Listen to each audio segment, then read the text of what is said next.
प्रिय भाई और बहनों, सबको जय यीशु। 40 काल का 5वां रविवार हमें आत्मचिंतन और परिवर्तन के एक और गहरे अवसर की ओर बुलाता है।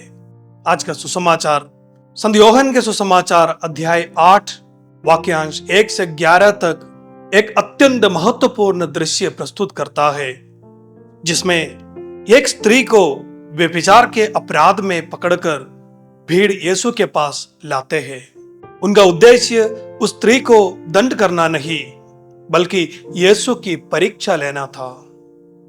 यह घटना हमें पाप, दया और न्याय के बीच के संघर्ष को समझने का अवसर देता है। उस स्त्री के अपराध के बावजूद यीशु भीड़ के सामने कुछ नहीं कहते। वे चुपचाप जमीन पर कुछ लिखते हैं। यह मौन न्याय और करुणा के बीच संतुलन का प्रतीक है। फिर यीशु कहते हैं, वो हमें आत्मनिरीक्षण करने के लिए मजबूर करता है। तुम में जो निष्पाप है वह सबसे पहले स्त्री पर पत्थर चलाए। यह वाक्य बिजली की तरह पूरे जन समूह पर गिरता है। सब लोग एक एक करके वहां से चले जाते हैं। यह दृश्य दिखाता है कि हम सभी पापी हैं, लेकिन दूसरों को न्याय के कठोर पैमाने से तौलने के लिए हमेशा तत्पर रहते हैं। यीशु का यह उत्तर हमें खुद के भीतर झांकने को कहता है। क्या हम दूसरों के दोष खोजने में व्यस्त रहते हैं या अपने हृदय की गहराइयों को पहचानते हैं? पाप केवल गलत कर्म करना नहीं है, बल्कि वह हृदय की कठोरता है जो दूसरों को क्षमा नहीं कर पाती। इस सुसमाचार में 2 प्रकार के पापी दिखाई देते हैं। एक वो स्त्री जो अपने कार्य से पाप में है, और दूसरे वे लोग जो धार्मिकता के मुखौटा पहनकर दूसरों को नीचा दिखाता है।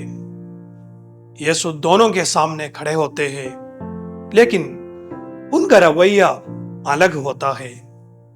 स्त्री से यीशु कहते हैं, मैं भी तुम्हें दंड नहीं दूंगा, जाओ और अब से फिर पाप नहीं करना।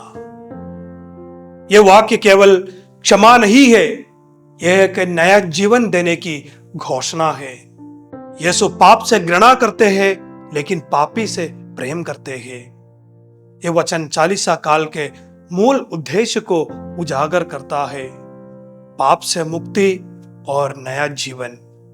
प्रिय भाई और बहनों, 40 का यह समय हमें उस स्त्री की तरह अपनी कमजोरियों को पहचानने और यीशु की क्षमा को अपनाने का अवसर देता है। हम प्रतिज्ञा ले दूसरों को क्षमा देने और उनके लिए प्रार्थना करने की। आज प्रभु हमें कह रहे हैं, मैं तुझे दोषी नहीं ठहराता, जाओ और अब से फिर पाप नहीं करना। यह केवल एक वाक्य नहीं, बल्कि प्रायश्चित की ओर यात्रा का निमंत्रण है। आइए इस 40 काल के शेष समय में हम अपने हृदय को साफ करें, प्रभु के अनुग्रह को ग्रहण करें और सच्चे पश्चाताप के साथ नया जीवन की ओर बढ़े। आमीन।